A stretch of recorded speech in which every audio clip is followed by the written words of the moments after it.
Hey, ik heb iets leuks voor je. Ik heb namelijk een 100% plantaardig, eiwitrijk weekmenu ontwikkeld en deze kan jij gratis ontvangen. Ga hiervoor naar mijn website www.lobkefaasen.nl of klik eventjes op de link in de show notes.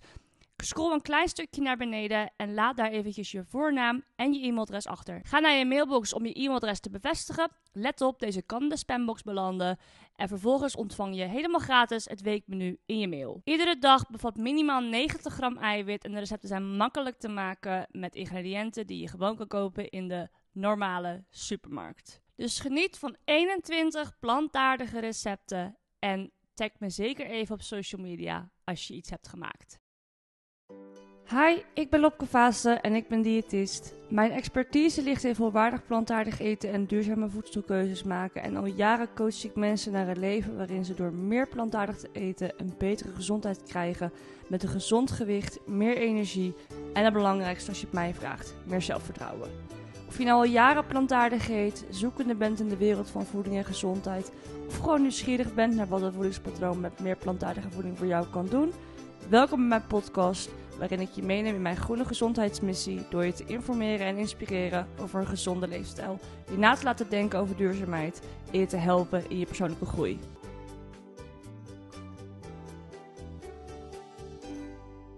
Dag lieve luisteraar en leuk dat je weer luistert naar een nieuwe aflevering van deze podcast. En in de aflevering van vandaag heb ik weer eens een gast voor je. Een hele bijzondere gast, want deze aflevering is helemaal opgenomen in Kopenhagen in Denemarken. Misschien herinner je je nog dat ik enkele weken geleden een aflevering online zette over mijn ervaring met de marathon. Ik heb namelijk enkele weken geleden mijn allereerste marathon, volledige marathon gerend in Kopenhagen. Een waanzinnig mooie dag. Nogmaals, wil je daar mijn ervaring over weten, verwijs ik je graag door naar die aflevering. Ik heb hem uitgerend en het was een fantastische ervaring. Maar omdat ik toch al in Kopenhagen was, voor een dag of 10, had ik ook de gelegenheid om met deze man in gesprek te gaan. En ik had gevraagd of ik langs mocht komen om hem wat vragen te stellen over iets waar hij een belangrijke rol in heeft gespeeld. En daar had ik toestemming voor. Sterker nog, er komt nog een gesprek online aangaande het onderwerp waar ik het in deze aflevering over ga hebben. Maar dat zien jullie vanzelf wel. Wordt een beetje een spin-off op deze aflevering. Nou, waar ga ik het in deze aflevering met mijn gast over hebben? Over het Plant-Based Action Plan uit Denemarken. Veel mensen weten dit denk ik niet, maar Denemarken loopt dus best wel voor als het gaat over de plantaardige transitie. En tegelijkertijd is dat heel erg bijzonder, want Denemarken is niet per se heel anders dan de Nederlandse eetcultuur. En daarom is het ook extra interessant voor Nederland om te kijken naar Denemarken. Want ik denk dat we wel het erover eens zijn dat Denemarken cultureel ook heel veel overeenkomt natuurlijk met Nederland. Dus als het daar kan, dan kan het misschien ook wel hier. Nou, met wie ben ik nou in gesprek gegaan? Ik ben in gesprek gegaan met Rune-Christoffer. En hij is de secretaris-generaal van de Vegetarian Society van Denemarken. Zeg maar de vegetariërsbond van Denemarken. En hij heeft dus een belangrijke rol gespeeld bij de totstandkoming van dit Plant-Based Action Plan in Denemarken. Dat is in 2021 al gelanceerd. En het is echt een overheidsplan om plantaardig eten te stimuleren. En er is een budget van zo'n $200 miljoen, moet ik erbij zeggen. Dat is voor innovaties, onderzoek, gedragsnudging, samenwerkingen tussen stakeholders. Een heel groot budget wat gebruikt kan worden om die plantaardige voeding te stimuleren onder de populatie. En het is zo bijzonder dat het gewoon echt vanuit de overheid komt. Dus ja, dat is gewoon iets heel erg moois om naar te kijken. En iets waar ik zo nieuwsgierig naar was, dat ik dacht, ik wil in gesprek met deze man. Ik heb een mailtje gestuurd, al in Nederland. Hij was super aardig en ik ben meer dan welkom geheten op het kantoor in Kopenhagen. Dit was een paar dagen voor mijn marathon, want ik weet dat we het erover hadden. En ik zou dus eigenlijk een tweede gesprek voeren met een collega van hem, die net iets meer ingaat op implementatie en de zorg. Met een voedingsexpert die bij dezelfde organisatie werkt. Helaas kon die afspraak niet doorgaan op locatie, maar die gaan we dus later, die hebben we later opgenomen gewoon online. Dus die komt ook nog online. En je hoort af en toe Rune-Christoffer ook verwijzen naar dit gesprek, wat er dus op dat moment nog aan zat te komen. Maar dit wordt opgenomen, daar doe ik alles aan. Dus weet dat nog live komt. Maar ik wilde heel graag nu deze podcast live gaan zetten. Het is namelijk een heel interessant verhaal. En met name dus omdat Denemarken zo overeenkomt. En ik vind het ook wel leuk om te horen hoe Rune-Christoffer soms een klein beetje debunkt hoe progressief Denemarken daadwerkelijk is. Althans, qua overheid zijn ze dat misschien wel, maar de populatie is niet altijd heel veel progressiever dan de Nederlandse populatie. Hij gaat er alles over vertellen. Ik vond het een waanzinnig interessant gesprek, dus ik hoop dat je er heel veel plezier aan hebt. En ik hoop ook dat we er veel van leren. Ik hoop dat er mensen luisteren die, al is het maar op een klein minimaal niveau, er iets uitpikken van, oh, hier kan ik ook wat mee binnen mijn organisatie. Want uiteindelijk is dat gewoon waar dit heel inspirerend voor is. Dat het voor iedereen binnen zijn kleine wereldje of zijn grotere wereldje iets kan betekenen van inspiratie of hoop. Dus heel veel plezier met dit gesprek.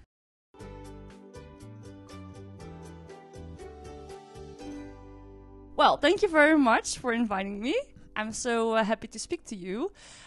But first of all, of course, I am very curious about your own journey. When I did a little bit of research before meeting you, in every headline was mentioned that you have never eaten meat. So that already gives some clues that you are probably raised a certain way. But it is also remarkable in a part of the world where eating meat is the norm. So can you tell me a little bit about how you are raised? And I assume at least that it changed a little bit of your perspective on eating meat, but maybe not. Yeah, sure. So I grew up in the countryside there's this Danish kind of folk high school or like boarding school for adults. It's a concept that is quite unique to Denmark. It was invented like 170 years ago. There are approximately 100 of them all over Denmark. So I grew up in such a place, which my father founded way back in time.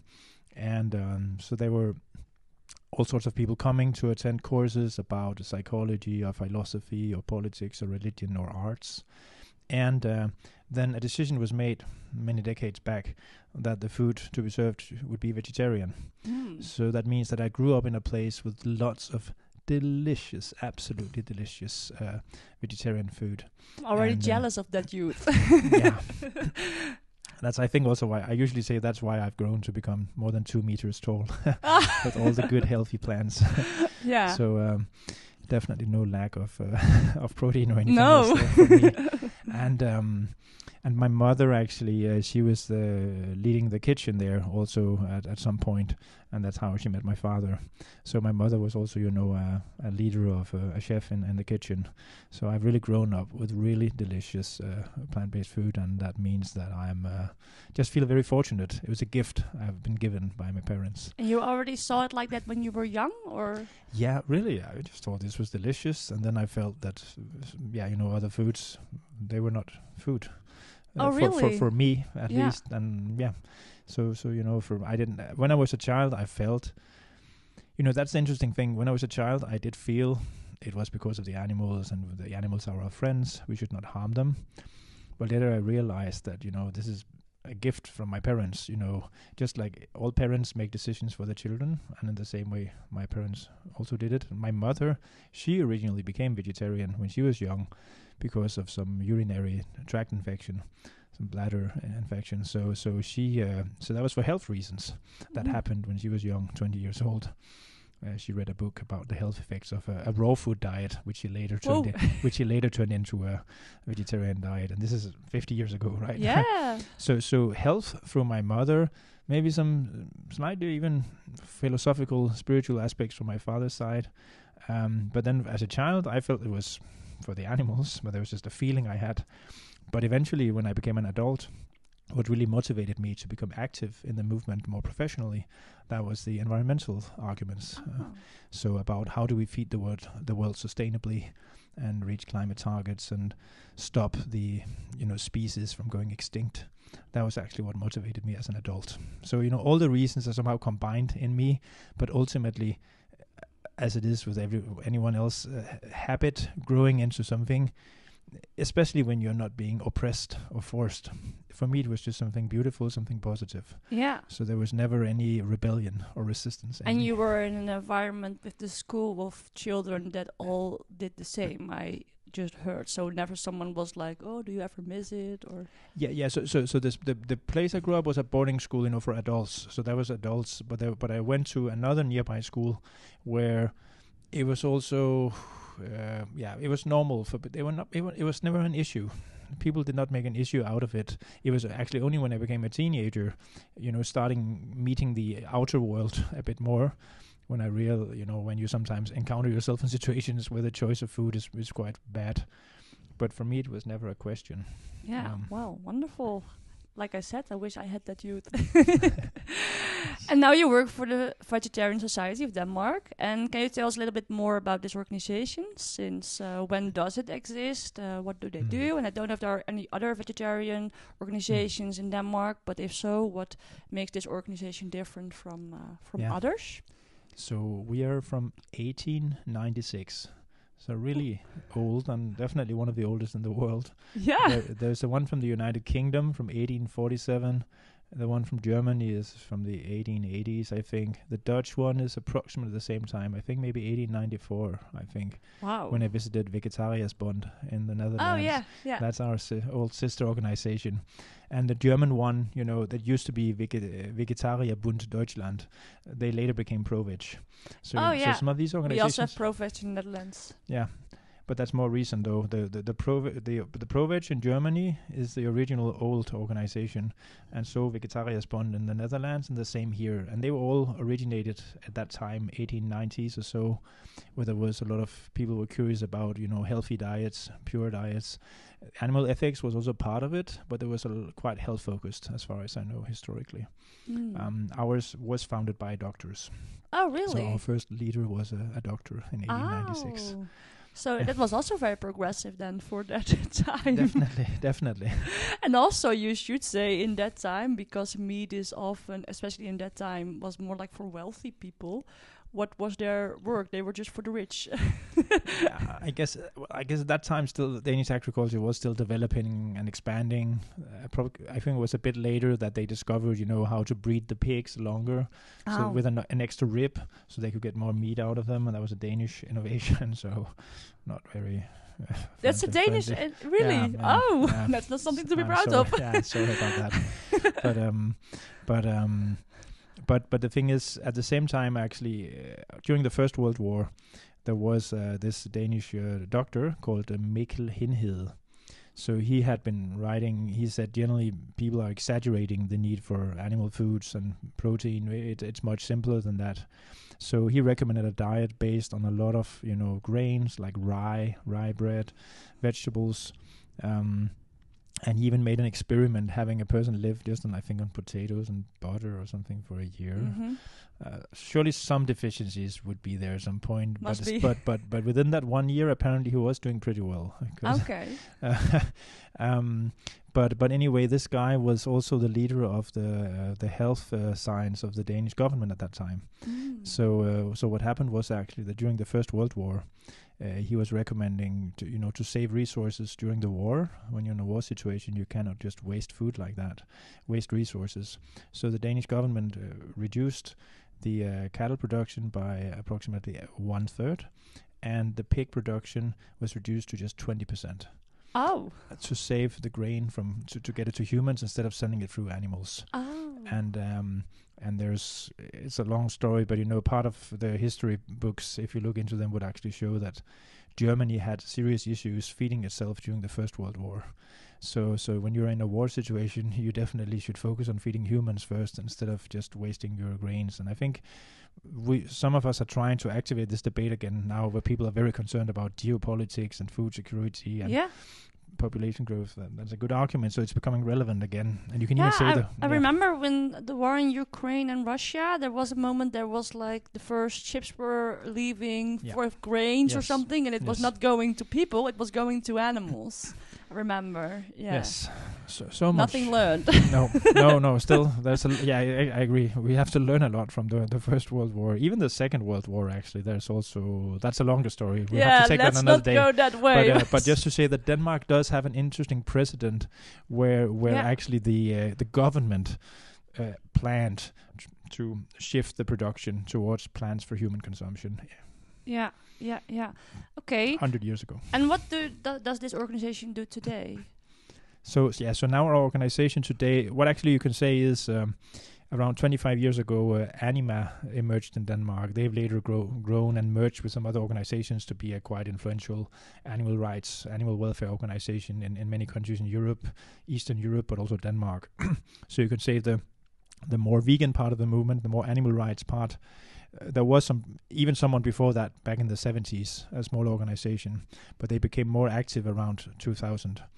And so I would say what has happened is over those years, Anima has been growing on the animal rights work, the animal welfare work, and then, but within the, you can say, more established classic vegetarian side of the spectrum, we have been growing, especially in the last 11 years. So like in 2014, we hired our first employee, half-time. And now, 11 years later, we are now 29 employees.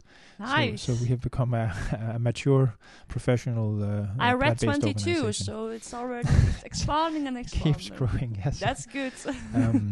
And now we have lots of colleagues who work on, for example, collaborating with hospitals, conference centers, takeaway restaurants, sports clubs, supermarkets, different parts of the society where food is part of what is involved, and then working with other professional stakeholders. So you know, that's a very important part here. We've managed to start collaborating with so many other stakeholders in Denmark, the ones who know the hospitals, the one who know the conference centers, the ones who know who work with the supermarkets, but building bridges to all those. That is a key part of what we've done, I think, quite successfully here. So we have many great colleagues who work on these specific collaborations where you get the food out in institutional settings, in professional settings. Yeah, and the more you've grown, of course, the more you are able to say things or advise people about other parts. Oh, that's interesting. Okay. Well, I wanted to hear more about the plant-based action plan in a few minutes, because I know you are involved in that. But I'm first curious how the food culture actually is in Denmark, because I actually think in the Netherlands we tend to think those Scandinavian countries, they are very progressive, and isn't everybody vegetarian here? But I also read in my research before meeting you that you said somewhere that if a plant-based action plan can be introduced in Denmark, it can be everywhere. So that also says something about this food culture here.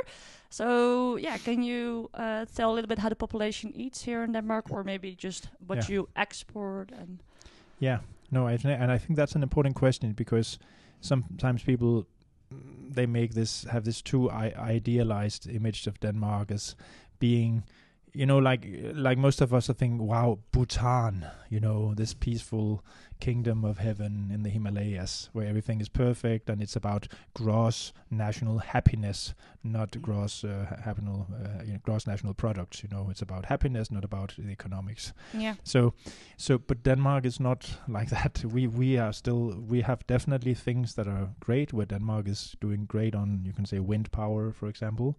But the agricultural production is really historically has been very heavily dominated by animal production. So we do have the largest production of animals measured per capita, measured per person in the world. Really? Yeah. And the meat consumption itself is not the highest, but it is one of the highest. It is pretty high. So that is saying whatever is happening in Denmark, people should not say, oh, that is just Denmark, perfect Denmark. No. That means whatever is happening in Denmark is actually, wow, it's happening in Denmark. Wow. Then maybe we could also make it happen here. That's really the point. Oh, really? Yeah. But where does that progressive stereotype come from? Then you think, is it more like in terms of emancipation? Maybe that's what. So Must comes from something. But I think there can be many ideas of generally when people have these surveys about the most happy people in the world. Yeah, it's always Scandinavian countries who are competing Netherlands for. Also, by the way, and Netherlands and Switzerland sometimes. Yeah. Quite rich countries or Scandinavian and Western countries. European. Yeah. And so they're battling between who's number 1 or 2 or 3 this year, and then they're changing one place every year. So some of it can come because of that. Then I think it can come because it is true that, Denmark was early on with the windmill sector before many other countries. Denmark is leading and pushing for stuff in the global climate negotiations. So I think some of these reasons are... and I guess one thing that is true is that even though we have this huge animal sector, and we'll get back to that in a moment, then of course with the whole plant-based action plan, but the Danish farmers are, at least most of them, are curious, innovation-minded, open-minded.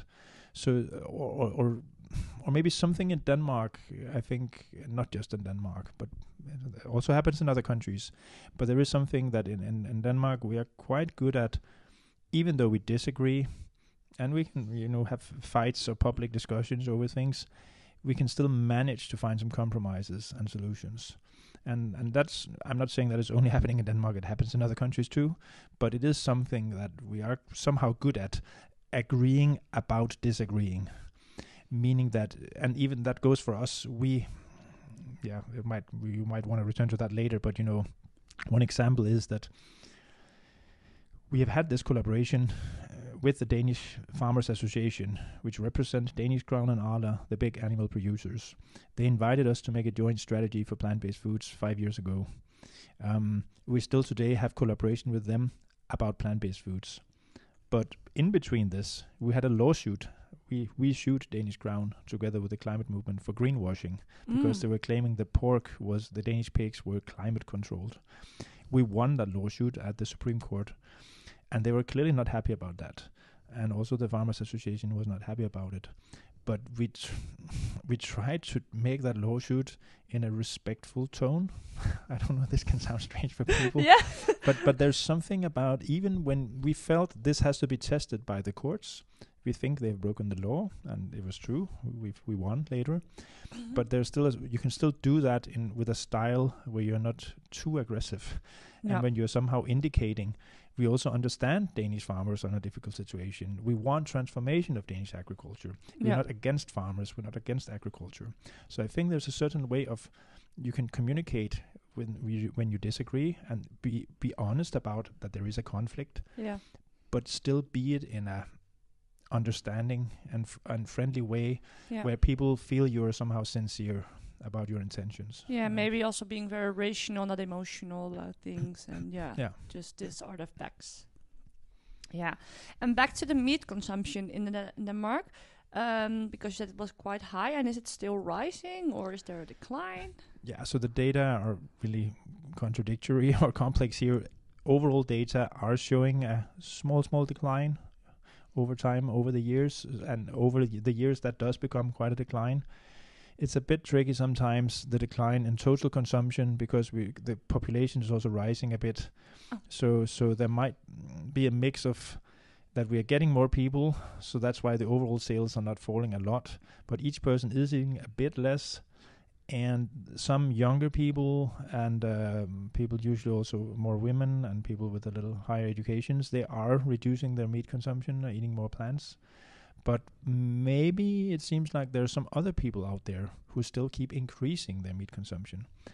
And so that means from an animal, ethical or environmental climate perspective, you don't see a big change, small change. But in terms of people being conscious about it, that is increasing. And people who are trying to act, it is increasing. But many people also still find it challenging in their everyday life. We can see in the statistics that, around 65% of Danish people say they want to eat less meat or they are open to eat less meat.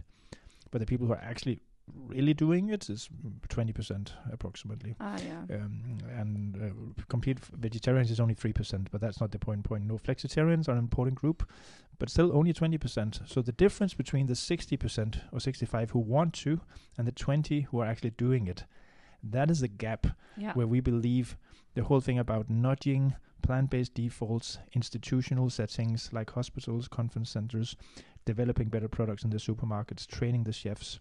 That is where we need that.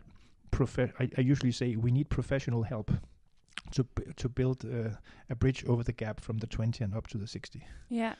It sounds a little bit like, I know in Netherlands more and more people call themselves flexitarian, but what they tend to do in the end is, today I didn't eat meat, or yesterday I didn't eat meat, so today I can have more. So net, you don't see it in the numbers. That's also being debated scientifically to what extent people allow themselves to compensate. Yeah, I think, and you'll surely talk later with my one of my colleagues another day on the health aspects, but I do think to really, some people still underestimate what, you can eat a small amount of a small amount of meat without any negative health impacts, but people do misunderstand what a small amount of meat is. Absolutely. They eat Lancet diet, which many people think is about climate and sustainability, but it was built on health. It was Walter Willett from Harvard University who was doing the math. And I usually tell people, if you want to keep eating all this, if you want like an average Dane to eat meat for every lunch and dinner, it's only half a small Mars bar per meal. Yeah. Including chicken. That's such a small amount. Yeah. So there's something that is still difficult for people to completely comprehend. I think if you look at the Eat Lancet model, if it's about red meat, it means like you have like one portion like once or twice a month. Yeah. Just like if you want to have a normal portion. Even if you add the chicken, it's still only one Mars bar per day. Yeah. That's the amount of any chicken plus red meat combined. Yeah. And for many people, that's so far they can't really. It blows their minds, so they can't understand it, and so they try to reject it, I think. Yeah. So many haven't understood that is really what we're talking about. Yeah. And I think that's why many people think they're eating less meat, and they try to eat less meat, but they're actually only adjusting it a little. Yeah, or it's the same. It makes me think about people that are like they want to lose weight, and they ate, for example, 3,500 calories, and they actually should eat like 2,500, and then they eat 3,000, so they think, I'm doing good, but no, I hate to bring it to you, but it's still too much. I know you put effort in it, but it's not enough, and that's just facts, Yeah. And the plant-based community or whatever, just eating more plant-based, more vegan, more vegetarian. How did that evolve last year? Because you said you were a vegetarian for your whole life, and you were like your 40s, I think. Yeah, 43. 43, yes. So you must have noticed some change maybe in your life. I eat vegetarian since I'm 14, and since I am 21, vegan. So even in my life, I've seen in Netherlands a lot of change, and just, if you are in the supermarket, then there's 6 meters of plant-based milks to choose from. And I visited some supermarkets now here in Copenhagen, so I also see there must be a demand. So how is that here? How is it? Did it change, and is it upcoming, or is it? Yeah, so there was quite a wave 5 years ago with more products coming on the shelves in the supermarkets. I would say, to answer your question more indirectly, but actually the positive part of the Danish story is that in what you can say the professional kitchens, so the public kitchens, the private kitchens, the one where you have someone cooking a meal for someone else, they're very interested to learn more about legumes, pulses, to use plant proteins, cooking plant-based dishes. They were enthusiastic about it. They're learning new skills. They're learning how to cook it deliciously, how to nudge. And that is also where some of the Danish government funding is going in to support that. So I have a lot of, me and many others, we have a lot of optimism on what you can say the professional cooking part, the professional, the food service part. But then, maybe it's in line again with what you told about windmills and people like to innovate here. Yeah. But the private consumption, that's the tricky part, because there was tiny offer back in 2014. So at that time, one of our largest supermarket chains here launched a vision for the future, a manifest, and they wrote nothing about plant-based foods. So then we called them out in an op-ed in the biggest newspaper and saying, where's your vision for vegetarian and vegan products? Then they invited us for a meeting and said, okay, sure, tell us some products. We can import them from other countries and try to put them on the shelves. So they did that, and they realized, there was a market we have overlooked. We were not aware that there was a market there that we have overlooked. So simply by offering people something, more will buy it. Surprise. But but sometimes they're saying we are waiting for the consumer demand. But part of it is that they are not really giving a real supply. There's not a real offer. So if you can choose between 100 kinds of meat in the supermarket, but only 2 kind of plant-based alternatives, most people will go for meat 98% of the time because that's where you have the variety. So there's something very basic about a variety and offer. So what is happening here is when you give people these options, there has been an increase. But then some people have also been disappointed with some of the meat replacement alternatives. Some people are still struggling to implement legumes. But I would say many people did give some of the plant-based meat mince products a real try. They tried it. Some of them... Many people are trying to integrate legumes, but it's something it needs to seep out through the Danish culture over years, through both older and younger people. We have a project where we're doing workshops in schools, where we expect to reach around 1,000 school classes over the next few years. And while that is even a drop in the ocean, it's a quite large number of children and their families we indirectly reach. So we're actually trying in that project to... Not only will they be cooking a dish in the classes, but every student they're around 13 to 16 years old, they will get a small bag of yellow peas with a recipe that they'll be sent home to them. Danish-grown organic yellow peas, together with a recipe or 2 recipes, which we encourage them to try with the family. So we hope that by inspiring the kids in school, they can then in turn go home and inspire their parents. Then you can get some structural change. So the children can raise their parents. Yeah. So we need to be creative. There are many good initiatives going on now in Denmark, but I think you need many of these initiatives at the same time, many times over several years, and then you will see some change. So the mentality is changing here. The practices are changing, mostly in the professional kitchens, but there isn't. People are curious, but they need more help still, and the products need to be easy and accessible, and they need to learn how to use these legumes. Yeah. So tell me about the plant-based action plan. First of all, of course, what does it imply, and how did it start, and what was your role in it? Yeah. So the plant-based action plan was a decision by the government and the parliament 4 years ago to make a national action plan for plant-based foods. And it was published then 2 years later. There were some elections in between, but the government was still obliged to do it. And that is a document, 40 pages, where the government says plant-based foods are the future. It lists then climate, biodiversity, the war in Ukraine, health, nutrition, all these reasons. And then it says plant-based foods is a part of the solution to all these challenges. And I think just having a government... In this case, this is a government with parties from both center-left, center, and center-right in their current government. Having a government, even representing the Farmers' Party, it was a conventional farmer from the Farmers' Party who signed this as the Minister of Food and Agriculture. Wow. Signing that, recognizing this, that does send a signal to the food sector, to everyone, and even to the world, you can say. And I think if we could just only have all governments in the world, or more governments, recognize this, that this is a part of the solution.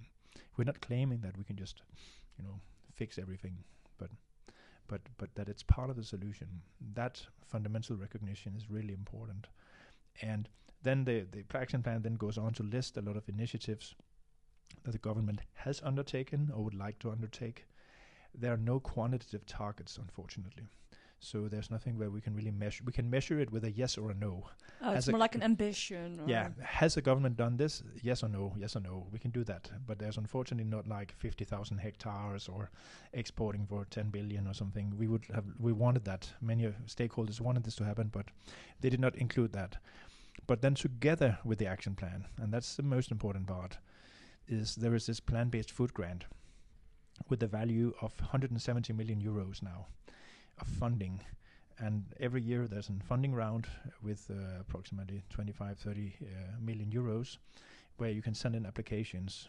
So that will be researchers, startups, established companies, farmers associations, farms, NGOs, municipalities, private kitchens. A lot of different entities can send applications with projects, and it's competitive, highly competitive. There's a huge number of applications, many, usually 3 to 4 times more applications than funding. So this, originally the funding was at 90 million euros, but because the interest has been so large, it has been quite easy for them to convince the politicians to add even more funding, because this is a way where you can say Danish society.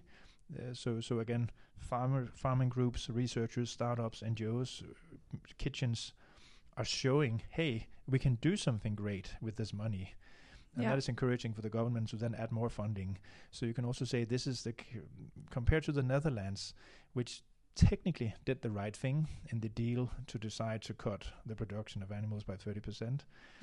Technically the right thing, but it created a lot of resistance, backlash from farmers. Now the new government is still having to implement some of it, but it created a quite angry reactions. But the Danish model has been more carrot based, about to show, can we develop something else? Can we develop a new sector? Also more positive, I think. In the Netherlands, the narrative is a lot like then there's a party that says that, we have to, the half of the animals had to be gone, that's not the good starting point for farmers with no perspective. That's constantly the debate, where's the perspective for the farmer? You don't get them on board with those kind of messages. And I think that's where we've been focusing a lot on more plants. How do we develop plants? How can we eat more plants, produce more plants?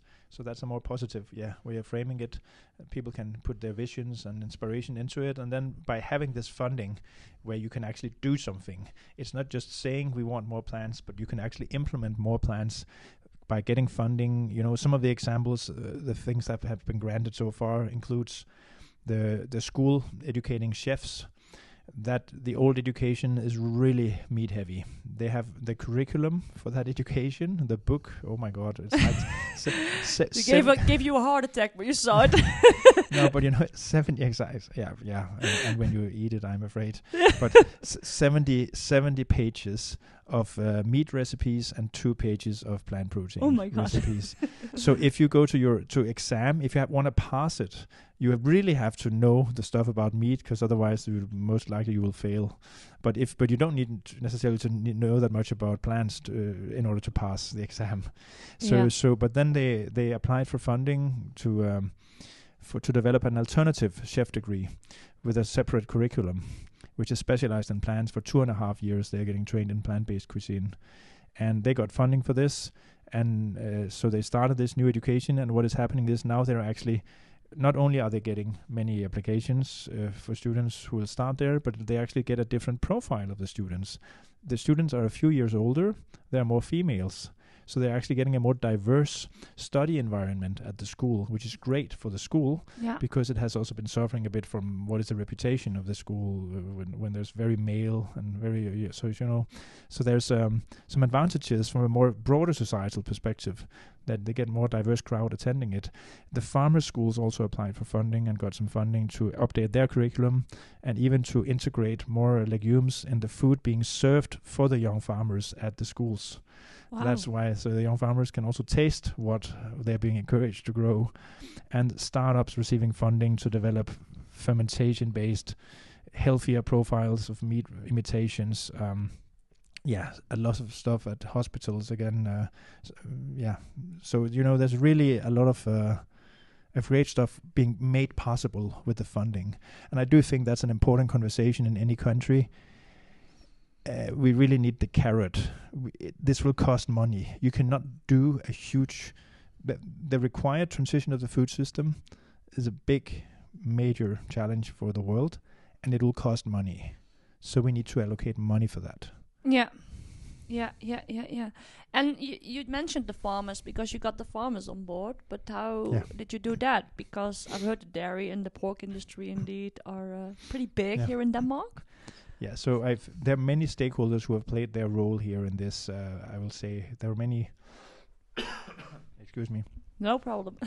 There are many stakeholders who really each played their part in paving the way for this. So some of the plant-based startups who formed a business association. There's been a collaboration with multiple green NGOs who also listened to the startups and got the business perspective in. You know, NGOs sometimes talk about all the problems in the world, but plant-based businesses can also provide solutions. So sometimes we might need collaboration with parts of the business world to make politicians see that there's also jobs and money in this. It's not that there's somehow a balance.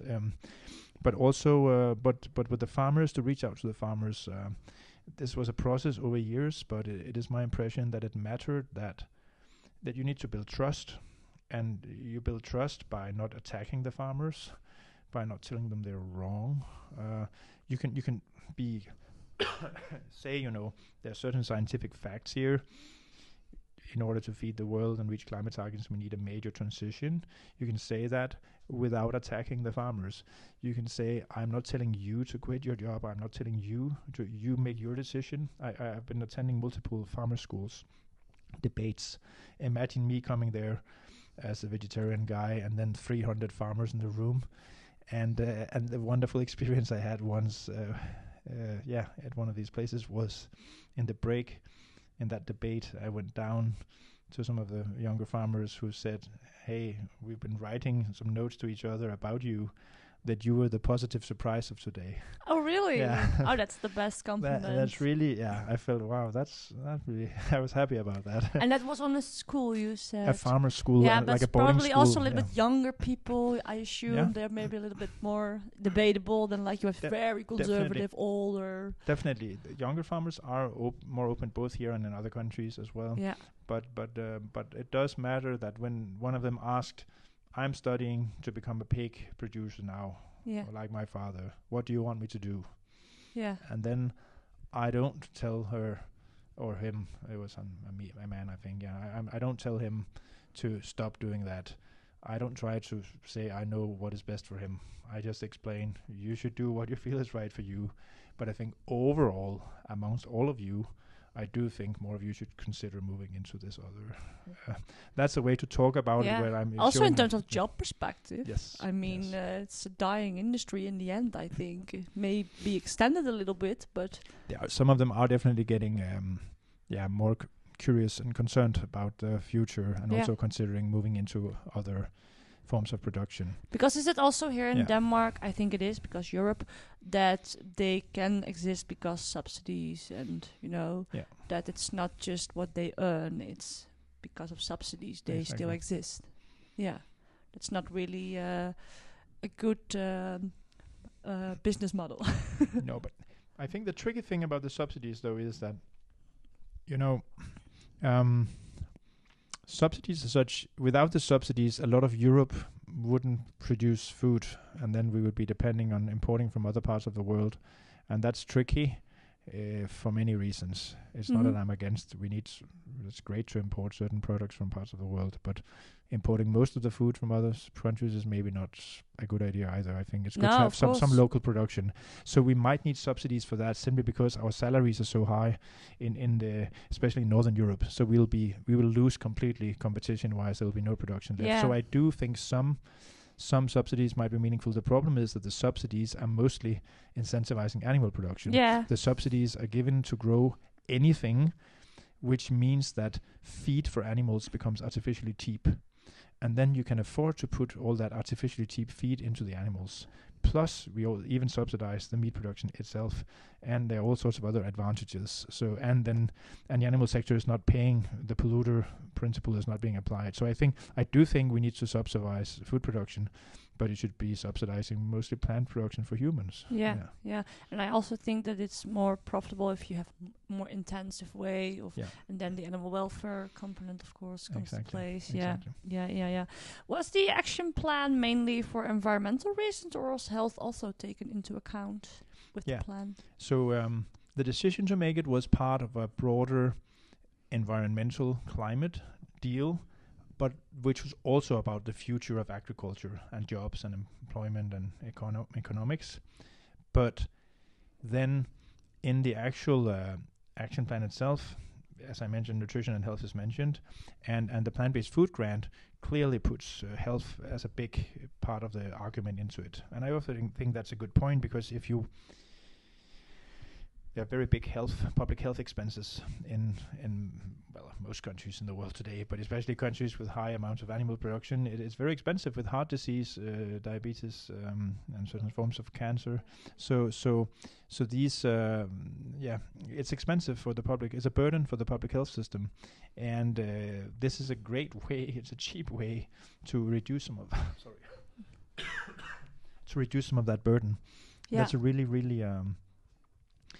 So health is clearly an argument, and that's also why, related to that, obviously going to plant-based will in itself reduce the risk, the disease burden. But on top of that, there's also a focus that when trying to develop meat imitations, the Danish approach is to try to develop some healthier meat imitations. So using, for example, organic, whole food raw materials, using fermentation, or using also, when using extrusion, then trying to use protein concentrates instead of protein isolates. Because when you use protein concentrates, you still have more of the fiber and other good stuff left. Protein isolate there's almost nothing else than protein in it. Yeah. So that is a Danish approach to actually, not just marketing gimmick, but actually really try to develop products that are objectively very healthy, but which can still replace meat convincingly. Yeah, but also to make it really a good action plan, because that's of course a counter argument I have to deal with a lot. Like, but do you want me to eat all that fake meat? And you know, and then no, we're talking about things we've eaten for decades here. We just forgot we did. Exactly, and I think a very, very important part of the success here in Denmark, the reason why there is quite a broad support for the Danish action plan and the grant with the funding here, is that it truly supports all these approaches. It does support technology, high-tech, taste and texture, developing imitations, but trying to do it with healthier profiles. So it does support science, but it also supports teaching kids how to use legumes, implementing whole foods in public kitchens, and it tries to do the whole thing. So this is not, I think that is a big problem still, I would say, in many countries. There seems to be still sort of a war between the two approaches, that either you insist it has all to be whole foods, or you insist that forget about whole foods, we just need an easy meat imitation. And it's too simple. We need both of these solutions and everything in between. Yeah. And luckily we now also have research that shows that if you do replace, for example, a hamburger, like a real beef hamburger, with a plant-based hamburger, that it's actually a healthy swap. Yes. Of course, it's not legumes, but it's healthier. Yeah, definitely. Yeah. And I also think that we should stop all these fake vegan products, I mean, on one, like it's all bad. It's just, of course, not the vegan ice cream, but yeah.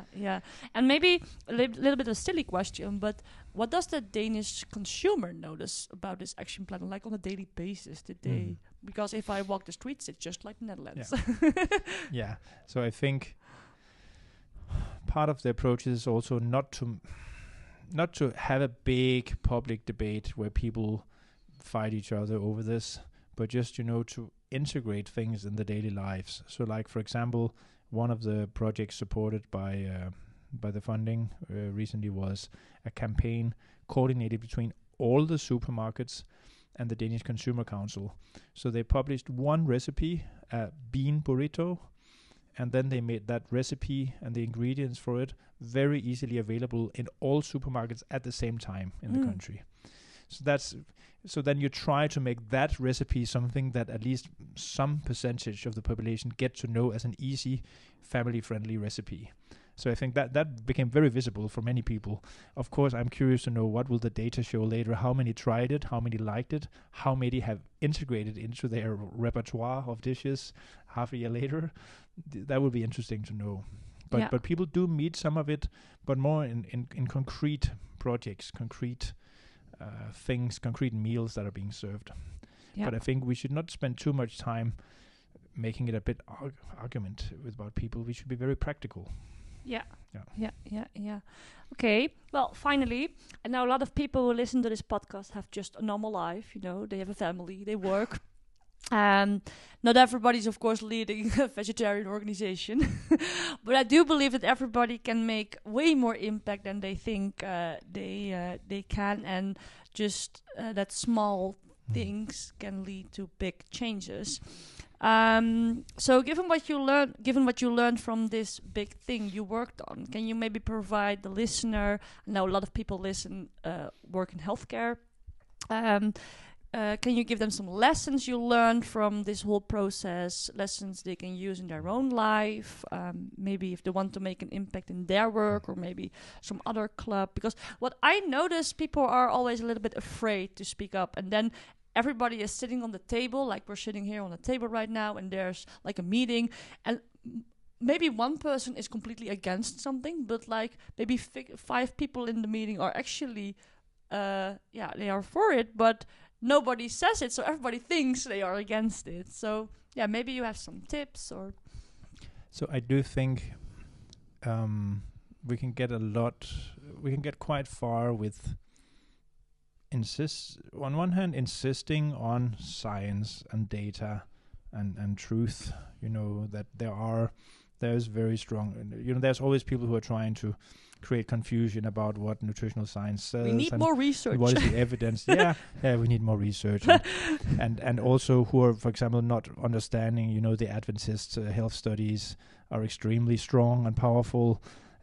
People who still don't understand that is because they're the only studies in the world where you actually follow 45,000 vegetarians for decades, and compare them with 45,000 meat eaters for decades, and where none of them, they drink and smoke very little, etc. So, you know, they are just much better than any other studies, but there are still health professionals who don't understand that, who somehow almost insist on not accepting that some research is much better designed than other research. Yeah. So I think there is something about actual science insisting on some of that and explaining that, but that always has to go hand in hand with diplomatic, friendly, charming bridge building. So, because even if you are right, but people think you're arrogant, then you will never win anything. You'll not win the hearts of people. So I think building bridges is key to all of this. Building bridges with good science and facts, but also we should always be able to compromise a bit also and really build human connections. The world needs this right now, and I think that's the delicate thing here, finding that proper balance between insisting on certain facts and truths, whether it's in health or climate science, but also being truly open-minded, being brave, engaging in conversations with people, and being patient with people. Over time, you can normally gain the trust of people by, and again, this should not be overly strategical. You have to truly be interested in getting to know someone better and spend time with them. Yeah, it should not be artificial, because then people will just feel people will feel that, you know. Yeah. So have a sincere wish to get to understand the people that you're hoping to inspire to think in a different way, but be patient with them and see them as human beings. And then I think beautiful things will happen over time. Yeah. So showing them the science and the facts with your brightest smile. Exactly. Well, thank you very much. Thank you so much for coming here. En als je dit hoort, betekent dat je aan het einde bent gekomen van deze podcast. En ik hoop dat het je heel erg heeft geïnspireerd om je ook uit te spreken over het belang van meer plantaardige voeding. En je op welke manier dan ook en op welke plek van de wereld of specifiek Nederland dan ook. Je bedrijf, een bepaalde club, je familie, school. Het maakt niet uit, maar om je in te zetten op de meest minimale manier. Want je weet gewoon nooit waar het toe leidt en ja, waar het allemaal in kan ontaarden. Ik vond het heel erg leuk om met Rune-Christoffer in gesprek te gaan over dit actionplan. En het heeft mij echt heel erg veel hoop gegeven. Vooral omdat ik ook dacht dat Denemarken wat progressiever was dan het daadwerkelijk misschien is. En precies wat Rune-Christoffer ook zegt, dan betekent dat dus ook dat als het daar kan, dan kan het zeker ook in Nederland. Daar ben ik van overtuigd. Dus laat het je inspireren. Heel erg bedankt voor het luisteren. Vergeet niet om de aflevering waar dat kan sterretjes te geven. Dat waardeer ik enorm. Laat eventueel reactie achter. Dat kan bij Spotify of onder de YouTube video. De YouTube podcast, audio eigenlijk. En ik zie je heel graag weer bij de volgende aflevering. Waarin ik dus nog een klein beetje dieper duik in dit plant-based action plan uit Denemarken. En dan specifiek voor de gezondheidszorg. Dus stay tuned.